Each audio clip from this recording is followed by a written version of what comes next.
அண்மை செய்தியாக பார்த்திருக்கிறோம். சிவகங்கையில் திமுக மாவட்ட நிர்வாகி கொலை செய்யப்பட்டிருக்கிறார். அந்த அண்மை செய்தியை பார்த்து வருகிறோம். சிவகங்கையில் திமுக மாவட்ட நிர்வாகி மர்ம நபர்களால் கொலை செய்யப்பட்டிருக்கிறார். இதனால் அங்கு பரபரப்பு ஏற்பட்டிருக்கிறது. விவரங்களோடு இணைகிறார் செய்தியாளர் ஃபாரூக். வணக்கம். இந்த கொலையாளி குறித்தான விவரங்கள் ஏதேனும் கிடைக்கப்பட்டிருக்கா? விவரங்கள் வழங்கலாம். வணக்கம்.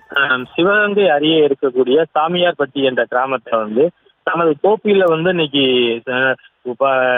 விடுமுறை நாள் என்பார் தமது தோப்புல இருந்த திமுக மாவட்ட விளையாட்டு மேம்பாட்டு அணியினுடைய துணை அமைப்பாளரான பிரவீன் குமார் என்ற இளைஞர் சற்று முன் 5 பேர் கொண்ட 5க்கும் மேற்பட்ட கும்பல் மர்ம கும்பல் வெட்டி சாய்ச்சுள்ளது. சம்பவ இடத்திலே அந்த பிரவீன்குமார் பலியாகியுள்ளார். இந்த பிரவீன்குமார் சிவகங்கை மாவட்ட திமுகவினுடைய விளையாட்டு மேம்பாட்டு அணியினுடைய துணை அமைப்பாளராக இருந்து கொண்டு வருகின்றார்.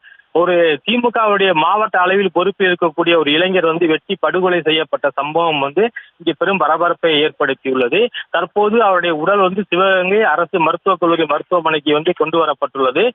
அவருடைய அந்த உறவினர்கள் மற்றும் அந்த ஊர் மக்கள் அதிக அளவிலே மாவட்ட மருத்துவமனையில் கூடியிருப்பதால் அதிக அளவிலான போலீசாரும் இங்கே குவிக்கப்பட்டுள்ளனர். அதுபோக திமுக கட்சியை சேர்ந்த நிர்வாகிகளும் இங்கே கொண்டிருப்பதால் மாவட்ட அந்த அரசு மருத்துவக் கல்லூரி மருத்துவமனையில ஒரு பெரிய பரபரப்பான ஒரு சூழல் நிலவுகிறது. காவல்துறை அந்த குற்றவாளிகளை தீவிரமாக தேடி வருகின்றார்கள். இதுவரையும் அந்த குற்றவாளிகளை பற்றி எந்த ஒரு தகவலும் இல்லாததால் காவல்துறை தனது தீவிர தேடுதலை வெற்றி துவங்கியுள்ளது. தற்போது இந்த சம்பவம் ஒரு பெரும் பரபரப்பை ஏற்படுத்தியிருக்கின்றது.